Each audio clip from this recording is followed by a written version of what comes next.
think. We will chat, we will make you think.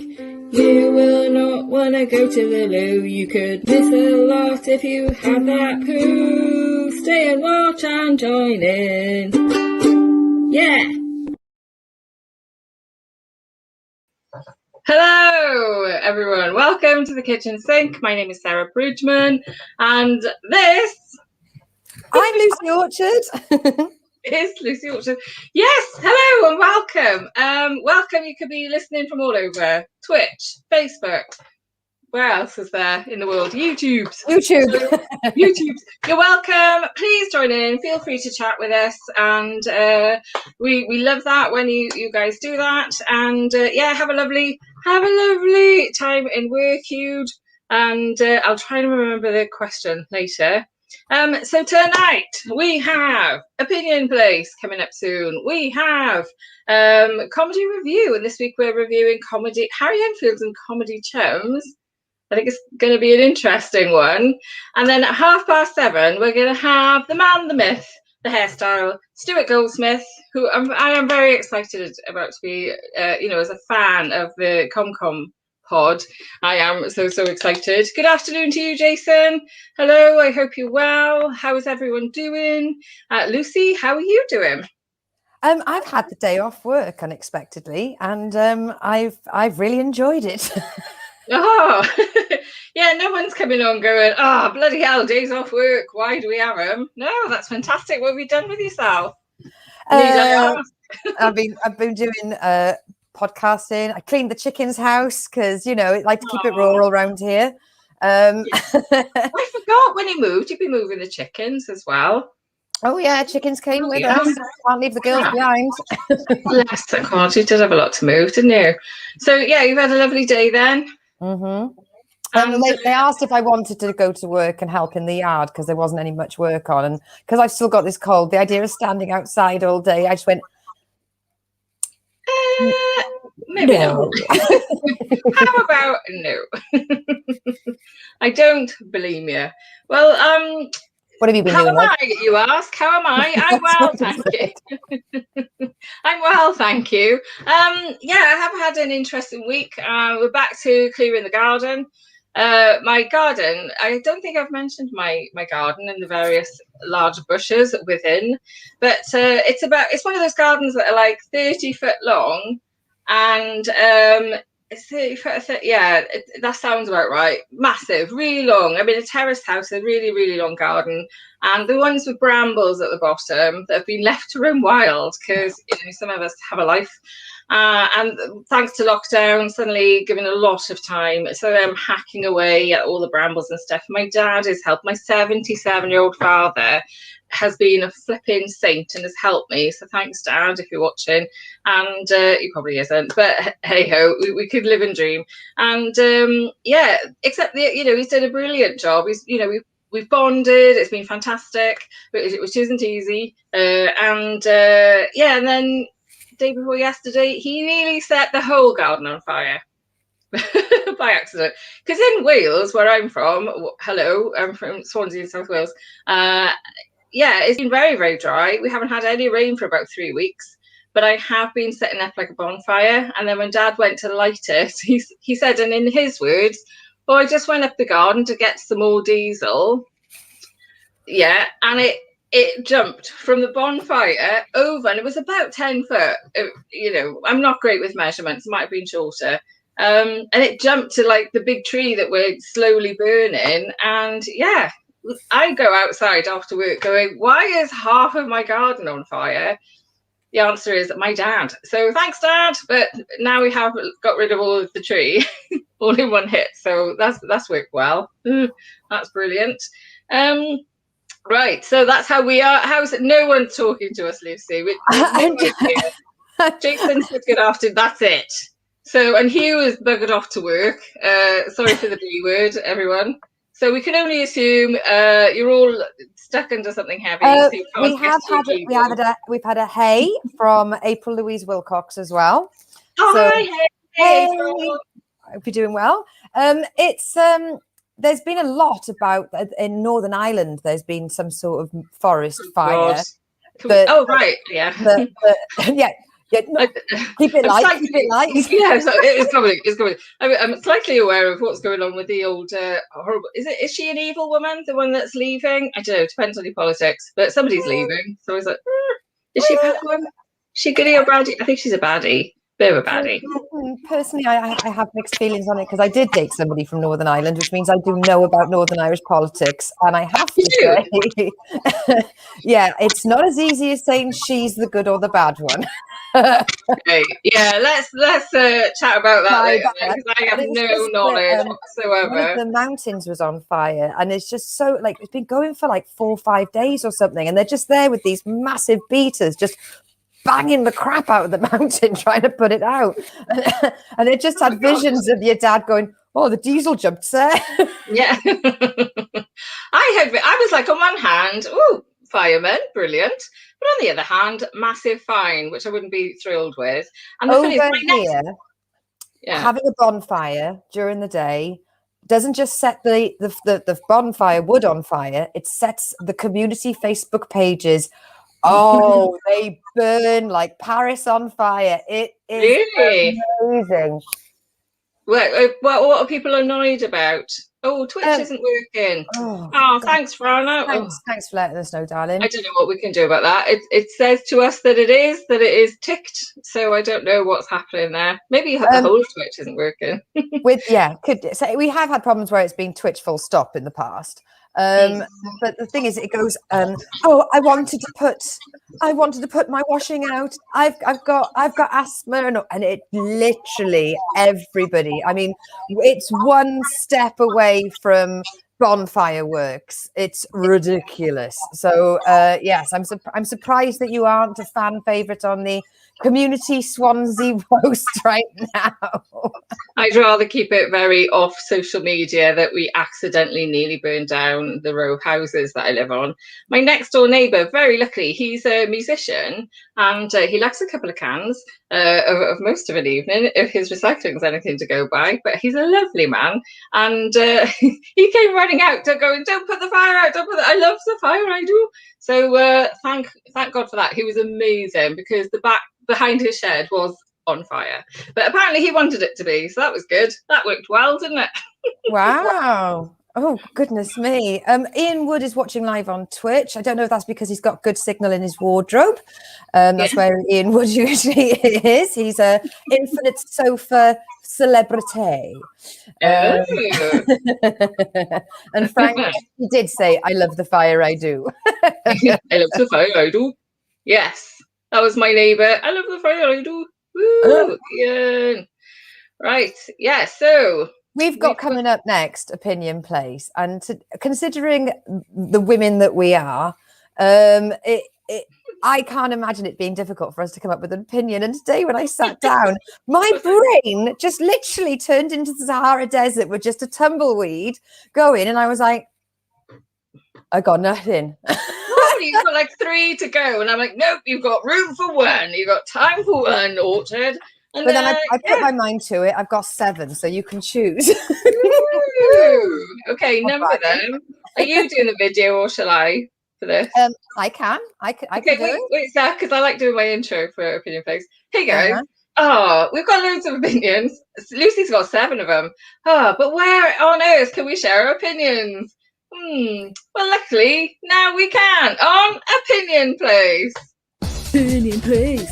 Opinion Place. Say what you want, right to my face. I love that, because I made it. Right. So Jason says that's a first for Lucy. Jason is watching from South Bend, Indiana. Hiya, Jason. Hi. Thanks for coming along. Right, Lucy, you go first then, since we've got so many. I want opinion number 3, please. Number 3, gatekeepers. Right. While we wait for this opinion, guys, everybody listening, watching, vote for your next number, 1 to 7. 4 has been taken. What number opinion do you want Lucy to do next? Right, gatekeepers, away you go. I'm going to Look, we've been talking recently about the fact that gigs are coming back. And it's like, oh yeah, gigs are coming back, and then all of a sudden I realized that means that gigs are coming back. And it means you've got to get the gigs, which means you've got to go via the gatekeepers. And, you know, if you're watching, gatekeepers are amazing. I think you're the sexiest bastards around. But in real life, oh, God, what hoops must I jump through to make it onto thou blessed stage? I don't know. I reckon, thanks to our fantastic guest, Stuart Goldsmith, we're bound to have some comedians or comedy fans watching. What would you recommend? And no, blowjobs are not on the table. Because have you seen some of the promotions? Well, it depends. No, absolutely not. As a blanket, no. Just no. General, none. Get your pen. I hear sexual harassment is out of the question these days. Promoters do not want us badgering them with blowjobs, especially the female ones. They're like, no, I'm not against the blowjobs, thank you. It's just obviously where some people live in places where you can't move for comedy clubs and opportunities to perform. And I'm in the Southwest, and sometimes it's a little bit harder to find the gigs. And it's just, I don't know. I think I've really enjoyed the self-empowerment of you and I running this comedy show ourselves, booking the guests ourselves. And then all of a sudden we've got to step into the industry where we have no power whatsoever, but just the provenance of our stand-up. Sure. Yes. I've having had pretty much the last year off stand-up, I've got into my own head and I've been long thinking about it because it does mess you up. I've been going for over 10 years and now there are people that started when I started that are on TV, that are massively successful, that there's only a matter of time before one of the buggers has a Netflix special. So that messes with you when you're like, well, what about, I thought I was pretty good, but clearly either that or I need to improve on my marketing. And since we've been doing this, that's what people don't realise is you have to, I love all the messing about the creativity and the comedy, but the other side is flipping bloody admin. It's mostly admin, isn't it? And I spend most of my day doing admin in my day job. I don't be doing it in the evenings and weekends as well. But, so that's something I want to ask you actually is how do you bloody do admin all the time? But so you're looking forward to gigging when we get back out there? Genuinely champing at the bit. I really, really miss it. We've got a couple of comments that have come up. So Ian says he wants number 7 next. We've got Phil, the king of the lockdown comedy guide. Whoop, whoop. Hey, Phil. Franimal, this is working. Yes. And then we've, as long as you're sorted, Franimal, we're very happy. Then we've got a very nice comedy comment from. So Ian is saying, will you keep performing online? Yes, I will. I got to be honest, it's not going to leave my life anytime soon. It all depends whether anyone's going to keep watching, but fuck it, I'm going to keep going. Jason has put watch me host because he's a big fan of the Drop Comedy Club virtual mic drops Mondays on so online, and thank you very much. And we've also got a lovely Michelle Bell that said, hey, Lucy and Sarah, how are you both doing? You were both so funny. Love you both. Right back at you. Yes. Love you too. The kind of comments we want. Keep them coming. Michelle, who's the funniest? Is it me? Out of the two of us. Is it me? Is it me? I mean, technically it's her because of the years, but you never know. I could be an upstart.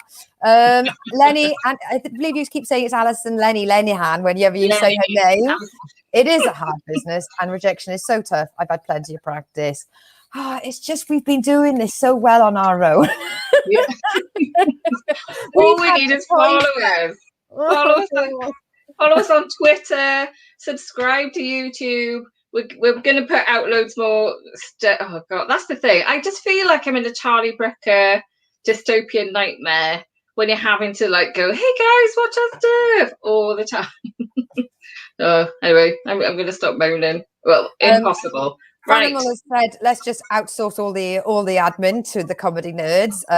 If you are a comedy nerd that has a need to do our admin for us, get in touch. You can follow us on Twitter at the Sync Girls. Slide into our DMs.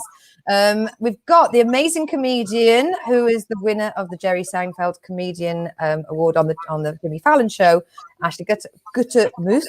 Ashley! Oh my God! I love Jimmy Fallon. How did you cope? I would have been a puddle on the floor. I'm so nervous. Ashley's who I told you about only the other day. So I was like, yeah, Ashley's watching. And then Ian Wood, Franimal Not a Cult. Yes, it is. You sofarettes are massively in a cult. I'm in that cult as well, and I've got no complaints. Another comment from Michelle. I love you both, girls. You're amazing and make me laugh so much watching you. Oh, and how did Ashley cope? She says you're both hilarious, and she blacked out, which is how I perform. Is it on YouTube? Can we see it, please? Oh yeah, DM me. Right, before we move on. So Lucy, that's your opinion. A brilliant. What was the opinion in the end? Where your opinion is we're gatekeepers. Gatekeepers. Yeah, can we just not have gatekeepers when we go back, please? Can you just let everyone have a go? Should we? Can I open, please, or close, or MC? I'm amazing at all of those. All right, my opinion. You go, girl. Okay, my opinion. Controversial opinion here. Being cool can get in the bin. That is my. Yes, I'm so sick to death. Being cool became a thing back in the 60s. And with hippies saying, "Oh, cool man," and things are heavy and stuff. And since then, you're meant to not show your emotion to be cool. So if you say something really amazing is happening, I think being cool means the ability to keep a lid on it and just be like, yeah, whatever. I'm sure I meet Stuart Goldsmith every day. I meet Jenny Eclair whenever. I'm being super cool about it. And I'm like, I can't stand it. I have emotion. Yes, my chest. Look at it going bright red already. All right. Nearly got the money shot there, guys. I'm the least cool person in the world. I was cool once when I was 13, when I was the first to wear Converse to gym, and then the following week, every one of the girls had Converse in the gym. That's how old I am. I was the first one to wear Converse. But yeah, being cool, it sucks, and it can get in the bin. So that is my opinion this week for Opinion Place. Well, right, number 7. We're not all 2-4 presenters, are we? Where they just go, "Oh, coming up next, Hoyux." Oh God. I can't. I'm just like, oh my God, Rufus Wainwright, exciting. Why can't we just show emotion? Why can't that be cool? Showing emotion. Cool. Franimal invented the jumping high five. Don't worry, love, you can still stick around. We won't hold it against you. High five. High five. High five, guys. I do that in a comedy show, and you can see them going, half of the audience will be like, yeah, it's like time we brought a high five back, and half of them like, oh no, I've got to touch skin with other people. I wonder what that'll be like after the pandemic. Yeah, exactly. High five, anti-back. I want to do a high five. You know when they high five and then they go like that? I can do that. I would just like to be able to high five and connect my hand, because quite often that doesn't happen. High five, Lucy. High five. High five. Franimal wants us to call him Frank or Fran. But Franimal's fun. And Shannon's do you girls do this on here every day? I'd love to sit and chat with you both. You're hilarious. We are every Thursday at 7 p.m, sweetheart. Don't worry yourself. We're here every week. Yes. And Ashley said it is on YouTube. You just go to ashgoodmuth.com and scroll down. I swiped it on my website. There we go. Brilliant. Got another video capture. Yes, I'm going to check that out, Ashley. We are on every week at 7 p.m, and we've got all our back catalogue on YouTube. So there's some amazing guests on there. We've got Jenny Eclair. We had Rich Wilson, was a good one. Steve Spears. Steve Spears, I could watch that over again. He was so lush. He was carbless, as we say in Wales. Right, I think we got time for one more opinion. And seeing as we only had one vote at number 7, Lucy, what is the number 7 opinion for this week? Instagram. What about it? I don't get it. I'll do a YouTube tutorial for you. I have it. I'm on it. I update it sporadically. But isn't it just Twitter? No. Well, kind of. It's like Facebook and Twitter shagged and had a baby and had to show the baby pictures to everyone, whether they're interested in babies or not. It's all about the pictures on They Instagram. seem so capable at it. And I'm just like, is this it? On Instagram, right? They have very beautiful people, which is why I am gorgeous, but I don't go on there that often. And I know. And this morning I was very excited because I've discovered a pose that means I look thinner. Do you want to see my pose? Do we? I was like, hang on a minute. If I just stand like that, I look like I've got. Watch this now. Let's see if this works, right? I don't know if I've got enough space. Click. Hang on. Oh, my back's the. Oh yeah, look at that space. Kind of right. Come on then. If I just so this is me normal, right? Standing normal. Where is it? There we are. This is me standing normal. Okay. Hang on. Right, that's normal. Oh wow, look at that. I've been eating properly for a week and I haven't got quite so much bloat. Okay, so that's normal. Okay, this is me Instagram.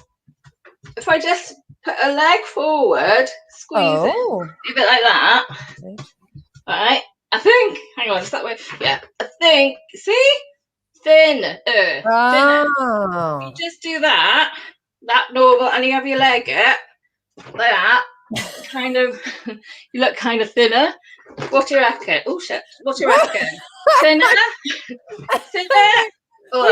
You are one step away from doing from being the Rock with his little tissue under his hand. Got another money shot in. Thanks, Frank, for reminding everybody. You can follow me, Lucy F. Orchard. I'm trying my best. I haven't done any exercise for days. Look at that. I did my first IG live, Insta live. Oh, Jesus Christ. Everybody just follow her. That's it now. And honestly, it was like, you know, when an old person gets a mobile phone and goes through all the ringtones, it was just me going, what's this do? Oh, what's this do? Oh. You like that on TikTok? Remember when you did TikTok? I didn't want TikTok. Can't be asked this bullshit. Don't forget, you've got Tiger Diamond for Sarah as well. Would that be doxing? No, it's not doxing. That's promoting. That's promoting, right? That's promoting. Yeah, you can follow me on that if you want. Yeah, follow me. Nice previous ones, but there's nothing. There's no comedy on there. Ashley is the queen. Not intentional. Ashley is the absolute queen of Instagram because she goes on walks, but she also litter picks, and then she shows pictures of what she's litter picked at the end. And that's that. And Mr. Kermit, the cat that cuddles his owner, is pretty much all I watch. And why would you watch anything else? There's a cat cuddling a frog. Flipping out. There we go. I don't understand it, but I don't know what to do with it. There we go. See? Right, lady. We have got 6 minutes to review, and frankly, that's 5 minutes too long. I think we can get it done. I've got notes. I made notes. Look. Pen, paper, got one everything. note. Yeah. Okay. So, are you doing the video? We'll do the video. I didn't upload a picture, but we have got the banner. So, regular viewers, you all know what's coming up. We review an old or new comedy review. We take turns to decide. I had a brain fart last week and couldn't decide, so I went Harry Enfield in terms. That's what we're reviewing this week. Hit the video.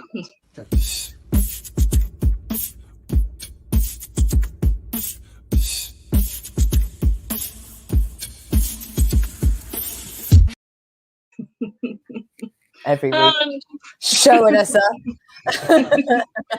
I am going to resize that so it covers the screen. So it's my choice to review Harry Enfield and Chums, which you can find on Netflix. So once you've heard our reviews, if you still want to watch it, it is on there. And it was massively successful. It ran for 8 years on BBC back in the 90s, 1990 to 1998. Which is a long time ago now. I can't do the maths, but it's a very long time ago. Lucy, what did you think? I mean, the one thing that stands out, without a doubt, look past everything else, and the one thing I will say, Kathy Burke is a fucking goddess of character acting. Her Lulu, the amount of script that goes with Lulu and Harry, you believe that she is a toddler. Just completely just, you know, it's amazing. And I like the fact that when he does political satire, he takes both sides down. There is no leaning. Both sides are up to be taken the piss out of. The production value, oh, that must be nice to have that kind of budget at the BBC. Thank you very much. Mhm. The men characters are ridiculed, but the female characters just commented on. Oh, interesting. Can you give me an example? So it's the women know your limits. Oh, I love that one. That I made me loved laugh so it. much. Yeah. But I didn't get that there was a punchline. Yeah, it was making fun of certain videos of the time, isn't it? And look how far we've come. But they were taking the piss out of the men and the way they discuss it, and the women again were a side character to that sketch. And I don't know. Sometimes I feel that the male development's a little bit fuller than the female developments, but there are certainly certain sections of it that we like to call of its time. Of its time. Hashtag a bit racist, sexist, homophobic. Xenophobic. Let's just skirt around the edge of the issue. This is what I love when I watch my comedy is, oh, what am I making fun of? Am I allowed? Is this correct kind of comedy? Or is this absolute dog shit? Yeah. Some of it is mostly I think that it's in the right place. So Matt's saying, be very careful, right? Okay, yes.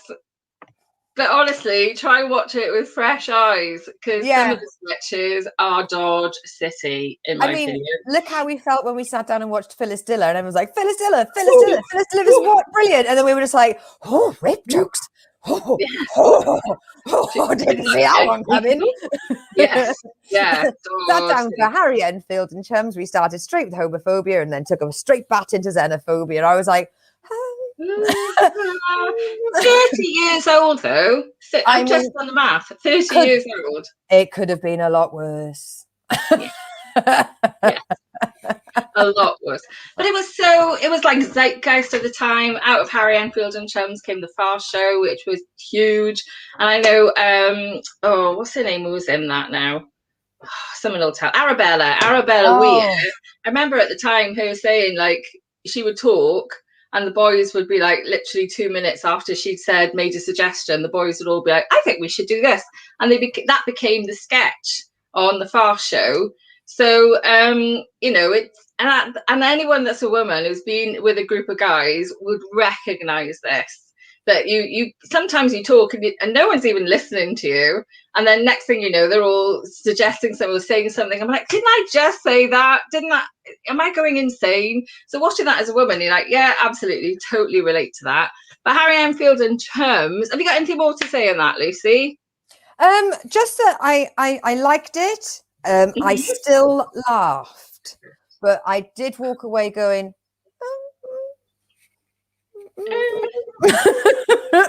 I think it was iconic. It's of its time. It's worth it for looking through. Still Kathy Burke, if nothing else. Characters like Wayne and Wynetta Slob. I didn't realise that them winning the lottery was in episode 1. Like was it? I watched 2. YouTube, yeah. 2. So I couldn't remember it. I thought we saw them for a bit longer before they won the lottery, but I didn't realize it was bang straight into it. But I loved it. I loved anything with Kathy Burke in it, and Lulu, Harry. It was my favorite. Yeah, I remember reading an interview with Harry Enfield and him saying that some of it was based on when he was married to Lily and Alfie Allen's mum. So some of it was based on their relationship, and some of the relationship sketches are just a bit mean and a bit like, a bit uncomfortable. But it's generally they include exaggeration. They have a lot of like, hey, let's make fun of people with foreign accents. Let's make fun of this guy who's German and now he's talking about being a Nazi. Great. So it's a little bit Dodge City, but overall, yeah, well worth it for the sketches that are gems. And let's see what everyone else says. That's my opinion of it. Haven't seen it for donkey's years, but can I just say though, as well, Kevin the teenager, Kevin and Perry. That's what I meant to say. You saying being so cool good. Is not that cool. In the second episode, Perry goes away to Manchester for the week, and Kevin is trying to pretend that he hasn't missed his mate, nor is he bothered. And Perry comes back after a week, basically with a drawn-on moustache, a bottle of Oasis, and he's like, "Yeah, like, I mean, there's two types of people in the world: us and wankers." And it's just, I mean, that as a social documentary, Kevin and Perry will go down in the annals of comedy history. Absolute class. Right. So the Lockdown Comedy Guide says Kath Boo is a goddess, absolutely is a goddess of everything. Did anyone see the documentary she did a couple of years ago now? It was on Channel 4 and it was all about women's stuff. It was brilliant. Can't remember the name of it, but everyone should check that out. What's that one? Carty Girl. Carty Girl. Is anyone else hearing echo, or have my headphones gone wonky? I haven't heard echo. Sorry, I haven't heard Girl. echo. I hope that's sorted now. My friend Lisa Dawn Clark has said she's never seen it. How have you never seen Harry Enfield and Chums? Were you out of the country? Maybe she's under the age of 30. Yeah. But Lockdown Comedy Guide says, pretty sure Arabella Weir has discussed the fact that the Fast Show is quite a boys' club. Yes, I'm sure I've seen an interview with her. Ian Wood Audio can't believe that Harry Enfield and Chums is 30 years old. Get yourself a calculator. I'm not the best at maths, but I think it is. It started in 1990. It's now 2021. That's 30 years, isn't it? There's no echo with the Lockdown Comedy Guide. Right, Matt Reese. I haven't read this yet, but there's a parody of an old public service film saying, "Women, for pity's sake, don't drive." And they were ridiculing the real attitudes. The German character was rubbish, though. Thank you, Matt. Yeah, it was terrible. Jason says, I think you are both cool, witty, and beautiful. Inside and out. Oh, thank you. Babe, you can stay. Have you seen my insides, though? No, I can. Yeah, I am lovely. Right. Right. So, shall I tell you what we're doing next week? Yes, please. What are we doing? Hey, oh God. From the prime comedy annals of 1976. What is it? What have I got a bloody watch from the 19... Oh! Fall and Rise of Reginald Perrin. Very good choice, my lady. Yes. And I watched it to make sure that it's not just a massive racist trip.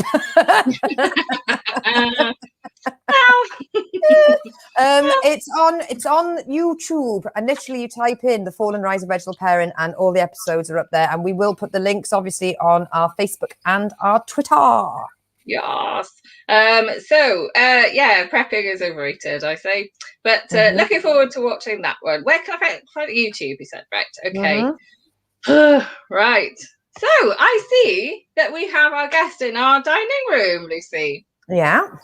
Yes. So what nibbles have we got for our lovely guest, Stuart Goldsmith, in the dining room? Well, I didn't want to be like, scrimping and scraping. So I bought everything in Waitrose. So we've got your mini Kievs, we've got your Plowmans, we've got finger sandwiches, we've got crudities and 3 different types of hummus, because that's how I treat the guests really special. So yeah, and also we got a array of drinks on the sideboard for him, ranging from soft drinks to straight scotch. Oh, fair dues. So do we know, does he drink? Do we know? We'll find out. If it's all empty, we'll get into... So with all that going on, let's hope he actually comes into the kitchen so he can chat to us in the kitchen. Oh God, is this contrived or what? Welcome to the kitchen. The fantastic, everybody. Give it up for the Mr. Stuart Goldsmith. Woo! Hello, everybody. Hello. What is this? What am I? Am I in a kitchen? What's going on? Explain the format to me. Oh my God! We can't all have a shed. Yeah. I tell you what, I haven't got a shed. A shed's that's you're thinking of Scott Bennett. Oh no! I've got a cellar. I've always thought of that as a bit shed based, but I'm sure is it a cellar? Ooh. This is a cellar. Do you want to have a look around the cellar? Yeah, I can swivel you. Where are the dead bodies? Oh, hang on, I've got to unclip you. There we go. Cribs with Stu Goldsmith. There we go. Look at that. I paid some proper men to do that to the ceiling with plasterboard. You'd have thought they could have just put tape on it that was the same colour as the plasterboard. You can get grey tape, but no, they went black. So that's fun. And then over here is some special spray paint for attaching foam. Given how much work I've been doing from here, I literally in a year have not tidied up any of this shit. We've got some acoustic foam there. No need for that. Impulse purchase. That's a vase full of dice that I do for D&D, and that's quite a nice kind of feathered ruff that I wear when I'm being a dungeon master for my crumbly old D&D nerdy friends. Nice. It's all IRL. Thank you, Bean. That's a variety. There's 2 different toolboxes. I can't reach either of them. God knows what's in them. And that's nice look at this. That is some specialist WD-40 white lithium grease. You'll appreciate that, Lucy. Yes. I'm slightly depressed. I'm not depressed, but I'm slightly sorry to see, Lucy, that you're not currently driving an HGV. Well, you know what they say, you shouldn't drink, drive, or present a comedy chat show. So I'm following the highway code. There is a section on online comedy. Am I right in thinking that you do drive an HGV? Is that your job? Yes, That's it is. So awesome. I did a day's experience. I did a day's experience of driving an HGV as like a birthday present. That's one of the greatest days of my life. I loved it. And I was really naturally good until it came to reversing. What happened when you reversed? Well, it's complicated. Lucy will tell you, you've got to go the wrong way to get the thing round, and to reverse round a specific corner through in between some cones. I was really like, he was very like, you're very good at this. You've done this before. I was like, yeah. And then I reversed and he went, oh no, you're just some schmo. Don't worry, you're probably the same as a lot of male drivers I know. Cool. I'm happy to take that on behalf of mediocre white men anywhere. Lucy, I think you're echoing. How? I can hear headphones on. I'm not wearing headphones. Should I be wearing headphones? Could be, yeah. Sorry, I've never done an online gig. I don't know what I'm doing. I'll do this. Yeah, you haven't got David Hall behind you telling you what to do. Behind me? Where is the suggestion that he was ever beneath? Certainly. Well, do you know, it's lovely having you on the show. And, yes, I should point out I will naturally take over unless you do things. So I'm going to try. I'm going to jump it. I'm like, right, I have questions. I have actually. Right, before we go anywhere, sorry everyone wanting comedy. I want resilience training. On your website, you offer resilience training. And I love psychology, self-help, all the rest of it. 1, why resilience? 2, what's your favourite self-help book? Why resilience? Because I was trying to think of something I could offer. Do you want this to be funny or do you want it to be serious? Somewhere in between. Where am I pitching this? The problem with my career is I've got so many different hats. So whenever I appear on things in a kind of a funny context and someone goes, tell me about the podcast, I go into podcast mode and I'm like, oh, Jesus Christ, this is all the stuff I care about. And I just completely forget to make it funny. Similarly, if I go on like panel games where there's points or stuff like this, I just try and win and I forget to try and be amusing. And resilience is like, this is another gear again. No one asked me about that really in this kind of context. So I don't know that I've got anything funny to say about it. But the plan was, hey, Leaky, I'm just seeing little people pop up. There's a little Leaky pop up. Hello, Leaky. It basically is me trying to share some of the I don't say wisdom, insights, plural, that I've got from all the guests I've had on the podcast, over like 360 people now, to try and work out what I could offer the world from all of that information. Now, I'm not really, like, it would make most sense for me to sort of open a comedy academy or start taking workshops, but I don't want to do that. That's not really, it's just, I'm not excited by that. But what I am excited about is sort of explaining things and articulating things and trying to, you know, I answer all the emails I get sent from fans of the podcast. You go, I've often thought this, and I spend a long time sometimes, kind of too much time going, I'm kind of wrangling and getting to grips with ideas. So the point about the resilience stuff that I do is that I talk to businesses about what they can learn, what their people can learn from the perspective of comedians, because the central pillar of what I try and talk about is that you simply cannot be a comedian without being resilient. But equally, it's not something everyone thinks it's something you're born with. People on the outside, people non-comedians, pedestrians, punters, they see comedians and they think, God, they must be born like that. And of course we weren't. 1 or 2 of us maybe, but the rest of us just saw this thing we wanted to do. We really valued it. We're really excited about it, and so we put ourselves through the steps it took to get there. We learned to get beaten down and get back up. So I talk about that. It's not very funny, but it is. That's It's okay. That's okay. We can have a bit of serious in with the funny. That's all right. So I like to open by taking over the show, then get really dry for ages, take another sip of non-alcoholic lager, and then I'm out of there. I just pull the plug. Oh, thank you. Do you read any self-help books? Are you interested in that kind of stuff, or not really? Not really. No. No, not really. I do. Like I have done when I was doing. I've been in certain types of therapy. Like I really recommend Feeling Good by Dr. David Burns, but it's not really a self-help book so much as kind of a manual of how to do cognitive behavioral therapy on yourself. So I guess that's self-help, but it's not wishy-washy self-help. It's kind of logical kind of stuff like that. I think self-help as a genre is sort of well, I mean, I'm exploiting it really because I have done no training, and I don't do resilience training. What I do is I speak to people and tell them about the conversations I've had with comedians in a fun and engaging and articulate way. But I'm not someone that's like, here's my course, and I don't pretend to be, and so I don't need to do any research. Right. Sounds like a cult to me.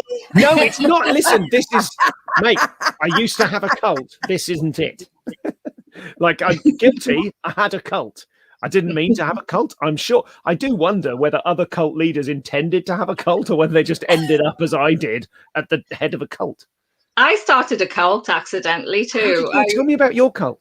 Yeah, mine was Rough As Comedy, which is on the back burner, probably permanently. New Acne Material Night that started. Did you say Rough House? Rough As. Rough as. Oh, as in Rough As Comedy. Gotcha. Okay. Ellipses, ...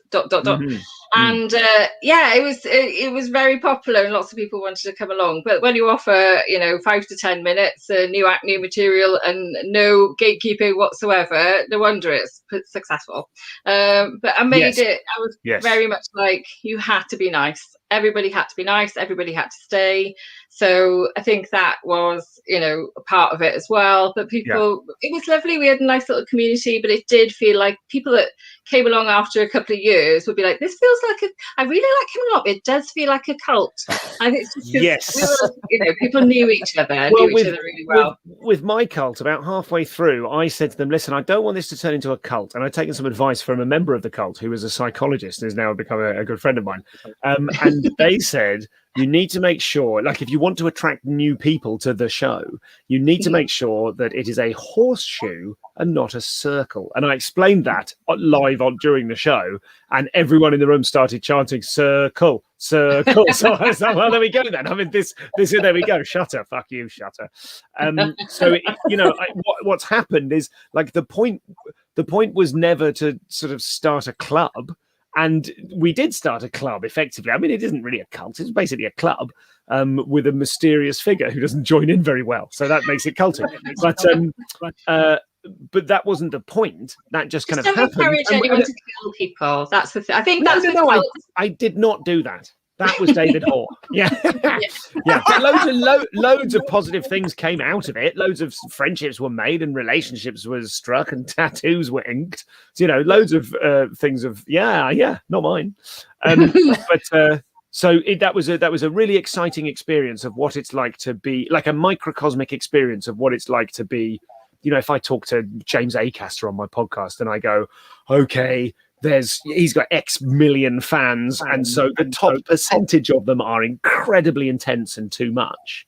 I had a microcosmic experience of that with a small number of people where it became slightly, not that it became too intense or too much for me, but it felt, and I know a lot of them are watching my every move right now, but I know I'm not saying it became too much. I'm saying I think we probably all started to go, oh, I can sort of see too much off in the distance. Do you know what I mean? So they didn't go there, but I was like, oh, that's what that would feel like. Cool. I was famous for 2 weeks in 2010, and I didn't like it. I didn't like it. The show, the TV show. Yeah, I did a TV show, and millions of people watched it. I'm so generic that no one really remembered me. But there was a period of about 10 days, 2 weeks, where I would get recognized in the street all the time. And I didn't like it because it just unsettled me. It's a weird feeling whereby someone makes eye contact with you and you don't know whether it's random or whether they know something about you. And so you can never have a normal relationship with people. It's not for me, but fortunately it hasn't been a problem.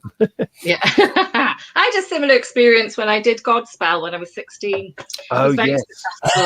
Yes. Me in Swansea. I've heard all about it. Absolutely. If you're wondering, I know her from somewhere. It was Godspell. About 30 years ago. I've got a question from Matt Reese, and then I think Lucy's got some questions for you as well. So Matt says, Stu question, I really missed the Infinite Sofa when it stopped. Thank you for doing it for so long. Will you do a Christmas special for Lockdown 8? I had no idea that brilliant comedian Matt Reese was a fan of the Infinite Sofa. Have you got some other name on Twitch? Do I know you? Are you, God, what was it? There was someone whose name I can't remember now who never showed their face. And I was like, are you that guy? But I can't remember the name now. It was Electric something or something like that. So thank you, Matt. I'm glad you enjoyed it. I have a structural version of a new, like a prototype or something of a new version of it. But I have other things that I'm focusing on at the moment. Yes, it's a finite sofa. Thank you. It just ends. It's 90 seconds. It's a tight 90 seconds. So, yeah, basically, I hope it will come back. It will come back in a different form, but a similar form. And I think the new format fixes a lot of the challenges that I found before. I think it won't necessarily become a cult in the same way. And it might be a bit more of a horseshoe, thus upsetting. But it could work. But the block for me is that it's all about booking individual profile famous comedians, and I just do an awful lot of asking my mates for favors. Do you know what I mean? And it's been a year of like 130 people were acts on the Infinite Sofa, and I did an awful lot of, hey, do you want to do a thing? And do you want to, I can't promise you much money, but I've done a lot of that, and I sort of would like to not leverage my profile friends for a bit. I'd like to read the next 2 times I speak to anyone I know who's a big telly friend. I'd just like it to be a chat rather than me going so that kind of puts me off a little bit. And just also, I'm really trying to launch the Resilient stuff as a business and like have a strategy and take it to market and do those things because I just love it. And I think I felt you as a comic, of course, a tiny part of you. Anytime you do anything corporate, you think, am I a snake? Am I not real? Am I a cheat somehow? Am I doing something greasy and corporate? But the truth is, I just love it. It's not like I've done a lot of, do you remember Viz? Maybe 15 years ago or more, they would regularly have a section in the letters page where people would send in photos of Jimmy Carr shaking hands with people he didn't know at an awards ceremony because he was hosting it. Do you remember that? Bless him, he works hard. He's a workhorse. He said yes to everything like that. I've done my fair share of holding a big check and shaking the hand of someone who has no idea who I have and never meet me again. I've done those. This is like a world away from that kind of thing. This is like, Louise Lee sent me a text message today, like a screen grab of a friend of hers who like, your mate Stu did a thing in my business, blah, blah, blah. And I've been using some of the things since then. And I'm like, yeah, come on. Yes. So, yeah. In my day job, I help people with neurodiverse conditions. I'm a coach. I hate those guys. I'm sorry. Yeah. Who are you? I help people. And that's why I'm like, oh my God. I'm sorry to interject. This is one of my favourite jokes. Is whenever can I swear on this show? Have I already sworn on this show? Can I keep Absolutely. What my favourite joke, but you've got to know someone well enough to do it, is when someone goes, you should meet my friend Tony. He's brilliant. He's such a nice guy. Is to immediately go, sounds like a cunt. If you could do it fast, you know what I mean? But you've got to do it fast enough so that they know you couldn't possibly mean it. So I'm sorry, that's what I was doing there. And That's all right. No, that's why. That's why. If anyone's like, "What is going? Why did you launch into that? What a weird question." That's what I was like. Right, he's going to start talking again. I need to get that question in. I totally stepped on your anecdote about neurodiverse people working with neurodiverse people. Yeah, Sounds no, I love that because it was quick and it changed the paradigm again. Brilliant. Yeah. I just like to get in the fact that I am a good person. Sorry to re-interrupt, but Phil, the Lockdown Comedy Guide, who we know to be Phil, just pointed out he's only just realised Lucy's a driver and Sarah's a coach. That's great. That is a good angle. Right. We're going to get onto that with the marketing. Yes. Talking of marketing, how do you do it? Right, I'm a massive fan of the podcast, and was it like popular straight off? Because it seemed to me like it's something everyone that was doing comedy or starting comedy or interested in comedy just wanted. Or I listened to like every single one. So was it really popular straight off, or did you have to market it?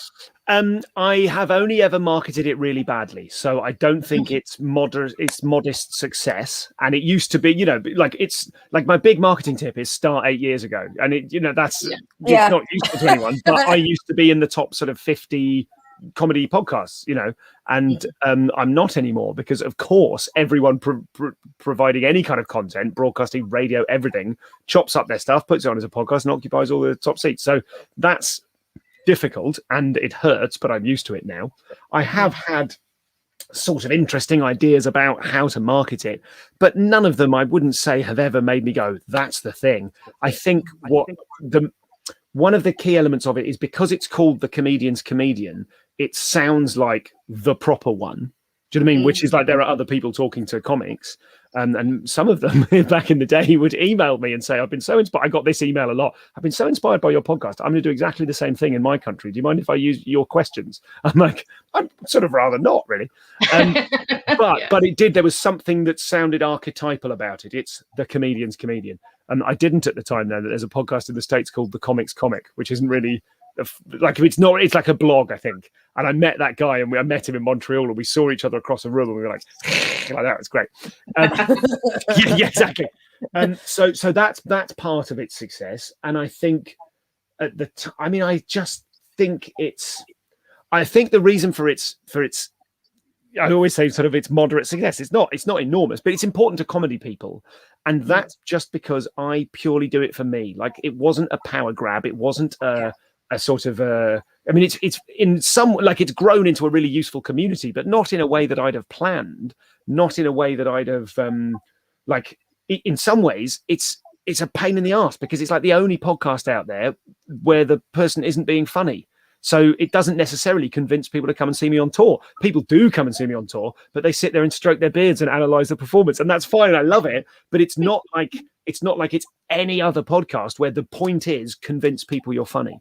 So that is frustrating sometimes, but I think the reason it has been successful as it has is because it was me genuinely pursuing a line of inquiry, and people really like that. And it turned out I feel like I can say, I'm going to accept my own worth here, I am a good interviewer. It's very hard to say that, but I think I am. Well done. Thank you very much. This is good progress. I thank you, my therapist. I'll put you on to her. She's excellent. But I was interviewed badly a lot in So You Think You're not So You Think You're Funny, Show Me the Funny, which is the TV show. They interviewed, it was like RuPaul's Drag Race, but at the time I'd never seen RuPaul's Drag Race. I was expecting MasterChef for comedians. And I wouldn't know. Even now, I've seen all of RuPaul's Drag Race. I know that I would fuck up on that show. I'd be first out the door because I wouldn't be able to cope with I can see their pain when they're being interviewed. And the interviewer's going, like, you've got a challenge. It's exactly the same situation. You've got an impossible challenge with very limited time. Now come in here and let me feed you loads of leading questions about bullshit that aren't the thing you're here to do. And can you put the question in the answer as if it's something you've naturally thought of? And that just used to drive me mad. So it was a reaction. I was like, oh, they're going to interview comics about comedy. Great. And then they didn't. And I went, well, I will. So I don't know if that answers your question, but it's born of frustration and me doing a thing because I'm incredibly passionate about it. And that's the secret. If you want a successful podcast that lasts beyond 7 episodes, which is the cutoff for nearly all of them, then what you need to do is something you care about and love sufficiently that you'll do it even if no one listens. And that was my thing. Releasing them was almost an afterthought. I wanted the answers to my questions. So there. And start 8 years ago. Awesome. It really comes across. What's your strategy not strategy, I can't think of the word, but how do you choose your guests? Do you have like a list of things that you want to choose, with your guests? The kind of, there's not rules, but there's a sort of loose idea, and the loose idea has kind of changed over time. And for the longest time, the sort of the parameters have been, you need to have done at least 3 hours or nearest or equivalent experience. You've got to have a body of work to reflect on. Like I did Angela Barnes very early, And then we didn't release it because I went, do you know what? She's not saying much here beyond it's all been great and I've been really lucky and everything. Went back to her a few years later and said, let's do it again. And we did it again. It was fantastic. So you're about being able to look back and go, oh, I used to think this, but I changed because of that. That's so much more interesting than, God, in like episode 10, I said, do you think I should do an open spot special? Suddenly, inbox. I remember that. No, I can't do this. Although, and there's a fun guessing game, can you think of 3 female comics who emailed me around that time and gave me incredibly passionate, memorable, really good lines of argument as to why they should be on the open spot special? I reckon Kiri McLean will probably be one of them. Kiri yep. McLean. Oh gosh, I'm trying to think who started 10 years ago that is now doing really well, and I'm very jealous of. Susie All of them. Say again? Yeah, Susie Ruffle. Susie Ruffle? Not Ruffle, no. Ah. Like powerful operators. Milliken. It's got to be Milliken because of Milliken's Law. No. She was huge then. No, she was huge. Milliken and me started at the same time. She won all the competitions I came third in. I'm trying to think. Because Angela Barnes was just breaking through back then. Why don't we open this up to people in Yes. not to run your show for you. I could just tell you that'd be dull. No. You could keep guessing, that'd be dead air. Why don't we open it up? Ali's asking Sarah Bridgman. That's me, by the way. Nice. No, I didn't. Oh. I probably would have thought of it and then thought, and then forget to do it. Jade Adams, we've got as a suggestion from Ashley. Not Jade. No, Jade came later, I think. I don't know when Jade started, actually. I don't remember. Frank's asking. Not Pasco was already up and running. She was huge then, yeah. All breaking through. 10 years ago. When did Catherine Ryan land? Not Catherine. No. Not Rachel that does the podcast with Kiri. Nope. No. I thought you'd get it when you got Kiri immediately. I thought you'd rattle them off. I thought you'd get all 3. You'll kick yourself. Shall I tell you? It's because. Come on. Yes, go on then. Go on. Come on, do it. Kiri Pritchard McLean, Fern Brady, Sophie Hagen. Oh. All of them wrote really good, very different emails, very different tones and everything, but they were all like, here's why I should be on it. And I remember reading them going, fucking, you'll go far. And I was not wrong. Yeah, I remember Kiri back in the day. We were in the same competition. She got through and I didn't, obviously, because she's amazing.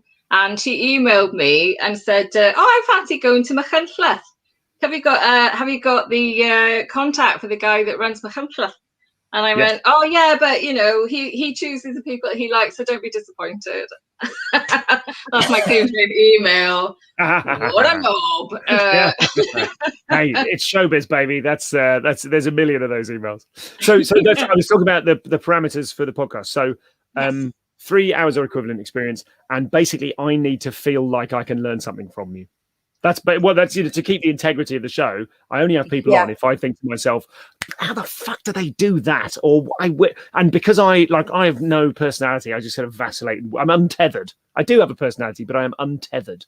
And so whenever I speak to anyone, I finish the episode with them and I go off thinking, Christ, I've got to be more like them, whether they're a cartoonist or a magician or Phil Nickel or Sarah Milliken or whoever.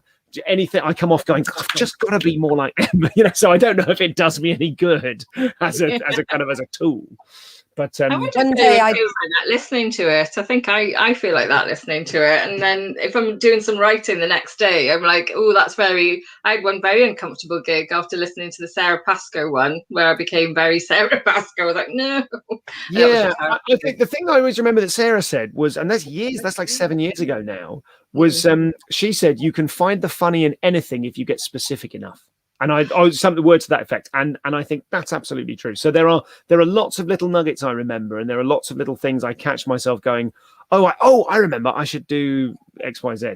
But also, and that kind of feeds back into the resilience sort of stuff, is I love the idea of assembling a toolkit of one's own tricks and tips for getting over stuff. Like, it's a brilliant. Pete Dobbing has not been on the pod proper, but he's sort of my podcast consultant, and. He's a really good friend of mine, and he is really good at slicing ideas and looking at things from different directions. And he gave me this incredible tip, which is, I think he gave me this. It's tally marks. Every time you're writing and you think to yourself, Christ, I can't do this. I've got nothing left. Rather than ruminate on it, you flip to the back of your book and write, I've got nothing left, underlined, and then put 1 tally mark on it. And you're like, great, I've logged that thought. Well done, me. And then you fucking get on with it. And then 2 minutes later, when you think, I've got nothing that, well done, take a second tally mark, get on with it. 5 minutes after that, you're writing, you're banging your head against the wall thinking, all those hours of comedy I wrote before, they were just luck. I'm actually shit. Turn to the back, they were just luck, underline 1 tally. And you genuinely do that. And over the course of writing a show, there'll be a bunch of tally marks and they just get fewer and fewer because you learn not to waste valuable writing time by sitting thinking about what a piece of shit you are. So it's really good. So stuff like that, I just love. But have you got to the point now where you just get in touch with people and go, do you want to come on the ComCom pod? And they're like, yes, please. Yeah, I just had. I mean, I can't tell you who this is from. No, I won't even read it. But no, I've just had someone I really want on the show text me like 20 minutes ago. And then I text them back like, can I convince you? And it's a no, which is such a shame because they're incredible. So no, but there are a sort of, it's been around long enough now that some people have grown up with it, you know, sort of started during its lifetime. So although I try not to, like, I'm a very anxious person.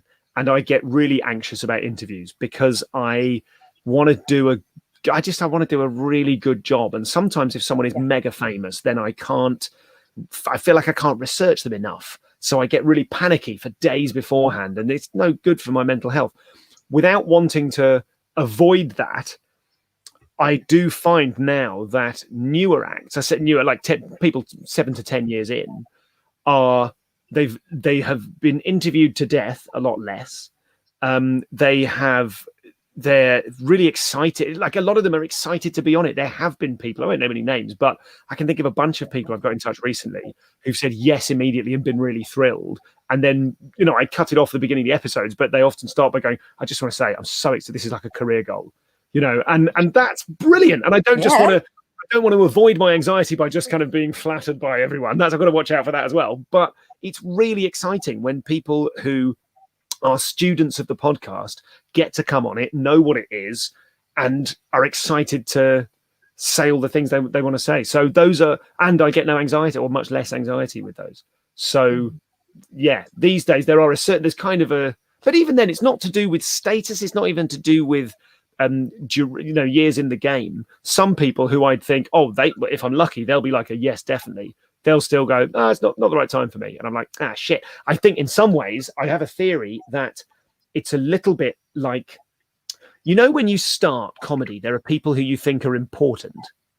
Yes. And you quickly realize, they're not important. They're just mad. Do you know what I mean? Or there's something, I'm thinking of a specific person. But there are plenty of them, people who leverage their importance to newer acts. And when the newer acts get a bit more experience, they go, that person was pulling the wool over my eyes to make themselves seem important. There's a fucking lot of that around, as I'm sure you know. So, but apart from me, but I need to make sure I don't become one of those, because if I did become, there are brilliant comedy teachers out there, but if I feel like I would sort of perpetually run the risk of, I could just luxuriate in being respected. Do you know what I mean? But really, people shouldn't respect me at all. All I'm doing is asking questions. So when I think what happens is sometimes people did really think that I was important and then get a bit longer in the tooth and then are embarrassed that they thought I was important. Do you know what I mean? And that, to be honest, that's how it should be. So you're not. You are sorry, go on, Lucy. Yeah, sorry. So you're not. You're not. You can pull the feed now. You've realised I'm not important. Like I try. You know what I mean? I try to be really open about that because it is enormously seductive for me to have people. I get lovely emails from people going, "This has been really important. The podcast has been really important." And of course, it would be lovely to go, "Thanks," but I always try and go, I'm not doing anything. All I'm doing is holding up a thing and a telescope and going, look at this brilliant thing. So people, But it was lovely. As a fan of the show, it was lovely to see you get that Conan gig. I was thanks. Like, Stuart got a Conan gig. I was so impressed. Yeah, mate. Thank you. I don't have it here now, but I drink out of that mug every day, knowing in my heart that one day I will break it and I'll cry. I have a question regarding the Conan gig, and I tried to reword it from our rehearsal, but I'm going to go with it anyway. How the fuck did that happen? The booker of Conan is a guy called JP Buck, and he comes to Edinburgh all the time. He's a huge comedy fan, and my management said, hey, you should check out all of these people, including Stu, and he came and saw me, and he liked it, and then 4 years passed while I tried to get and afford a visa, which is currently running out as I sit here with America being on the no-fly list. I've got a 3-year visa. It cost me $5,000. And I can't fucking use it. Yeah, it's heartbreaking. But JP is again just a brilliant student of comedy, and I think from what I understand, the experience of working with him on your set is totally unlike. It's unique. There's there's loads of other comedy slots on show. I mean, I say this, I've not encountered the individuals, but if you go on the other late night talk shows and do a stand-up set, I would be staggered if the personal care and attention that one gets from JP, who just, oh man, it was just a joy. It was like working with a director who has seen all comedy and knows precisely what will work on these 5.5 minutes. And he's like, you could do that. And he came to like a bunch of tryout gigs before it, and that whole week was just brilliant. Oh, magic. Can we ask you some questions from everyone? We've had this has been the best one that we've done, I think. We had so many people asking questions. So I'm just going to pick a few of the ones that catch my eye. So Shine Eye asks, did you ever end up liking someone less after the interview? Yes. Next. Oh, come on. I mean, No. If you can't say out loud, initial. put it in the private chat, just where you said hi originally. Just put it in okay. It has happened very, very infrequently, and the first person I always think of is dead now. So I don't want to speak ill of them. Okay. Yeah. I've been doing it long enough that 3 of the guests have died. Oh my gosh. Yes, I have alibis for all of them. But yes, I will tell you, Sean Hughes, basically, I was a huge fan of Sean Hughes, and then he came on the show and was really kind of cantankerous and difficult, and a very complex man with a lot of challenges in his life, in my view. And then during, actually, it's sort of, I didn't come out of it like him less. At the beginning, he was really tricky.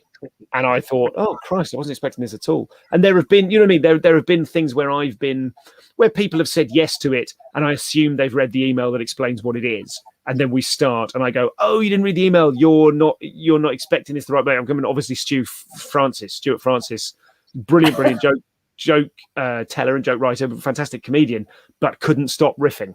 And I was like, oh, it's not this. And you can literally 10 minutes in the interview, you can hear my heart break, because I'm like, I finally got Stu France on the show. I'm so excited to speak to him. Not to do with whether I liked him or not, but I came away going, oh, I just wish you understand. He'd never done a podcast before, so he didn't know what the thing was. So he was just riffing. And I was like, stop doing your act, you know? Yeah. So there have been frustrations along the way. But I think that's the thing. When you meet, they're often heroes of mine. Even peers are often heroes. And when you meet them, sometimes it can be a shame. You know, when you meet anyone famous who you're telling a story to yourself in your own head about who they are, and you meet them, and you're just a person. Yeah, and like Adam Buxton will quite often talk about it and be a bit like, you just imagine that, we're going to meet and we're going to be best friends, we're going to hang out, and that does not happen. Yeah. Adam was brilliant. Adam turned up and was like, so excited to be here. Here's loads of presents. I got you some stuff I thought you'd like. And like gave me a DVD of early Adam and Joe stuff and some unreleased things. And was like, anyway, Adam was amazing. It was great. Oh, fab. Lucy, Adam. Right. So we've got from our most loyal fan. He is a demon at the desktop research. So good that people forget that this information is on the internet and not. Oh, yeah. So this is, hi Stu, of the 2 following options, which furrows your brow? 1, your performance at Playbox Youth Theatre in Kenilworth, age 11, or getting dumped at a university that you chose based on love? That is a deep cut. So which my performance in Playbox? Well, this is the thing about internet research. I was with Playbox Theatre in Kenilworth for many, many years. So I don't remember there being a particularly bad performance when I was 11. I've got nothing but happy memories of that time, both on and off stage. So that doesn't make me upset. But I did choose a university for love, and that was a mistake. And also, I think I had quite, I think my mentality at the time, and something I've probably never quite shaken off, is that if I start something, even if it becomes very obvious that it's not the right thing, I persevere. Like I stubbornly do it anyway. And I think I probably had the sort of invulnerability of youth and didn't feel like I was wasting time because I thought, well, you know, what's time? Everyone's got time, right? So, yeah, I went to Dartington College of Arts. Oh, my God, don't take the art out of Dartington. Hey, baby. Yeah. I went to Dartington and it quickly became clear that it was mad. But I was going to say, you seem really normal for that. Yeah, thanks. There were all sorts of people there, both mad and normal, and it was great mushroom country. And there was that. Yes. And do you know what's your connection to it, Lucy? How do you know? I was a niner for many years. I lived in Totnes. No way. Okay, cool. Yeah, so I lived in Totnes myself, and you can hear the drums as you come over the hill, and the children play barefoot in the street, and they go for it. And I quite like that because part of being there was to rebel. Part of life was to rebel, and it was quite a good head exploring sort of a place, and I think that's what I wanted. I was a street performer, and I was like, well, I'll go here, and I think I want to be an actor, but I don't know why. You know, if you say again, oh yeah, fine, yeah, sure. So, there you go, everybody on the chat. He mentioned it. He's street does performed. everyone fucking do this? Does everyone do this to Alfie when he mentions the police? It was my job for 10 years. Of course, it comes up. Oh god, this is absolutely typical of. He's not mentioned Taskmaster yet. You can all get fucked. This was the challenge. I wouldn't have minded having a cult. What I had was a cult where everyone else was the leader and I was the one cult member. Oh, thank you so much. I'm really conscious of time. I mean, I could talk to you for the next 5 hours. Oh, but that's a lovely thing to say, isn't it? I'm really conscious of time. Great. Like your guest is going to go, I'm not at all. Can you explain it? Thank you for having me. I dream one day of being on your ComedyCon podcast, but not just because you want to know how to reverse a bloody truck. You want to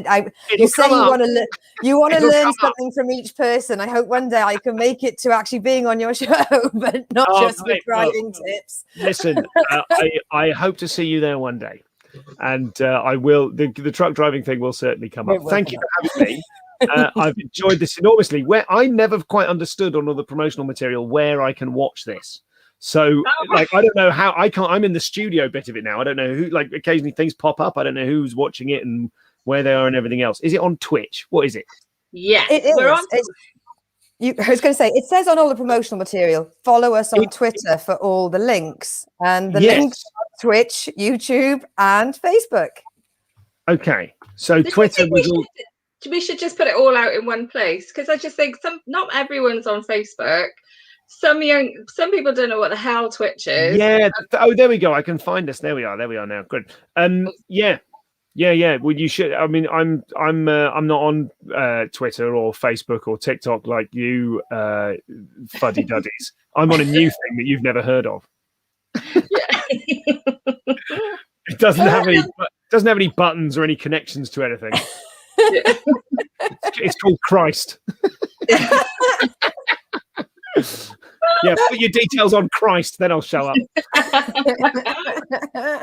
Thank you for having me. Oh, thank you so much. Thanks for coming on. We loved it. Thank you, Sue. Take care. Bye. Matt, I didn't get a chance to ask him about. I kept trying to press the button. Daniel Simonson. But we will email him and ask. We won't. Let's just assume he might. You could email him. You probably know where you got his details. Oh, what do you think? Did you enjoy? That was brilliant. I did. I mean, I know he said he couldn't find where to watch it, but like everyone else did. The Goldsmith army managed to find us on Twitch. Come on, Stu. Yeah.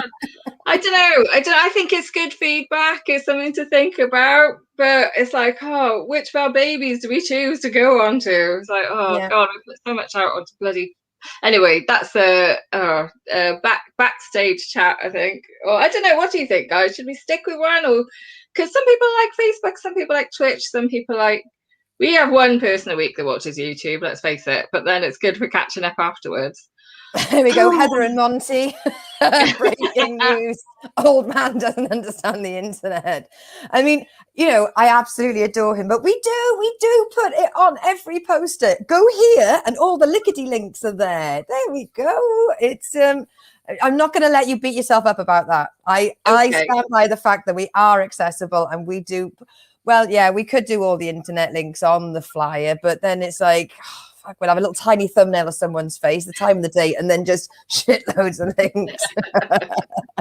I don't know what it is, and I'm not clicking on a link. It's probably spam. Yeah. I thoroughly enjoyed that. I was honoured that he came on the show. I thought he was so gracious with his time and his answers. I found him on chat on the show. Matt, I keep meaning to email you to ask you if you'll come on the show. Will you come on the show, please? Although we are on till the end of May, and we're booked to the end of May, and then we're going to have a break for the summer. Should I just read out who we've got coming up, love? Yeah, go on then. Who have we got coming up, Luce? So on the 6th of May, we've got Barry Castagnola, who I absolutely love and adore. He is the producer of The Froth with Sean Harries and that guy called Rod Gilbert. And he was also very gracious to do a charity gig for us at the very beginning of lockdown.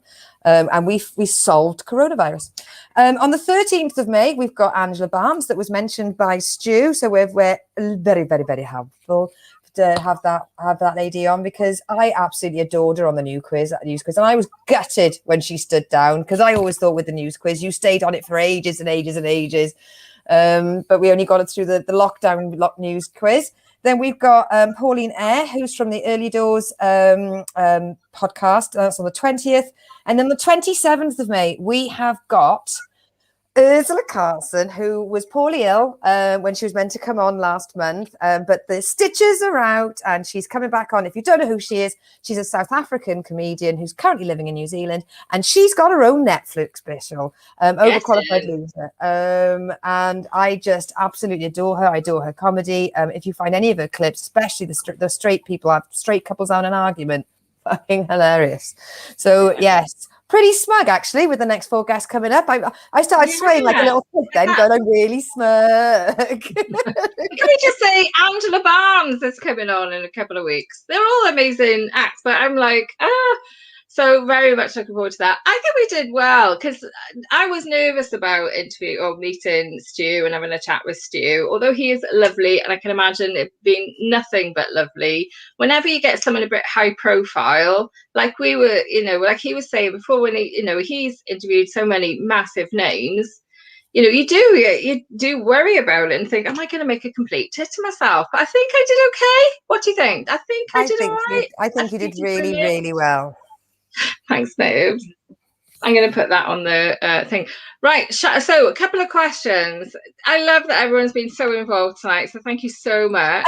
Please, give us a follow. Give us a follow on Twitch on Team Tea Kitchen Sink. And, come back and see us again. I know that RGG38 said he didn't come just here for Stu, but we haven't seen you around these parts before, love. So trying to prove that point, you have to come to the next one. Yes, please. And right, so I'm looking through the comments. Somebody asked a question and said something. Didn't you do a podcast, Frank? Yes, we did, and we still do. And Lucy's been working hard, sitting there with her computer. What we do the show. We like doing the show live because we get to chat with everyone, and then it goes out just not edited. It all goes out as a podcast. But what happens is afterwards Lucy is sitting there letting it run while it goes on to Anchor. So we're a bit behind on that. But if you check out all the podcast places, Acast, Anchor, all the other, everywhere you can find them. Normally, yeah. If you could give us a little 5-star on blinking, what's it called? Apple. Is it Apple? iTunes. Yeah. iTunes, but that place with the IMAX place. Yeah. Next time you eat an apple, give it a good look at it and go. Have a think about us. Yeah, think of us. Give it 5 stars. Yeah, because we are putting this out as a podcast, and that is one of the many ways we're trying to get everyone to hear what we've done, hear what we put out here. Just had a little bit of a technical glitch whilst moving home due to the fact that it's hard to do a podcast recording session in a house that sounds like a tambourine falling down a fucking flight of stairs. Okay. Yeah, I think Shani, Frank has also asked, is Shani back later? She will be back. She's meant to be here last week, but she had, I'm sure she won't mind me saying, she's had a jab. She did do a video for us, but we had technical issues, so we couldn't show it. So hopefully she's back next week. I need to check with her. Hopefully she is. But if not, it's not for anything insidious. Insidious, is that insidious? Ooh, new word. After full day training. Get me. So yeah, it's just that she'll be back soon. Short answer. Right. Are we done? So yes, just to recap, please do have a look. Follow us on Twitter, the Sync Girls. Please come back and see us for next week for Barry Castagnola, who I do remember as well, because I mean I wasn't fortunate enough to see the Infinite Sofa with Rod Gilbert because he stayed on afterwards for 3 hours. And yeah, Barry was part of that. And obviously, please have a little watch at season 1, episode 1 on YouTube of The Fall and Rise of Reginald Perrin, so you can join in with the review next week. Boom. So that just leaves us to say thank you so much for joining us. It's been a blast. We had fun. We hope you did too. Right. Who's doing the end credits? Do you want to press them, love? I don't know. I've got to find it. Where are we? I've got it. I've got it. You've got it. End credits, and I'll do end broadcast. Go for it. Okay. Bye. Well, that was the kitchen sink. Did we make you laugh? Did we make you think? You can now go to the loo. You can treat yourself to that great big poo. And we will see you next week. Yeah. See you next week. End broadcast. Every time. End broadcast.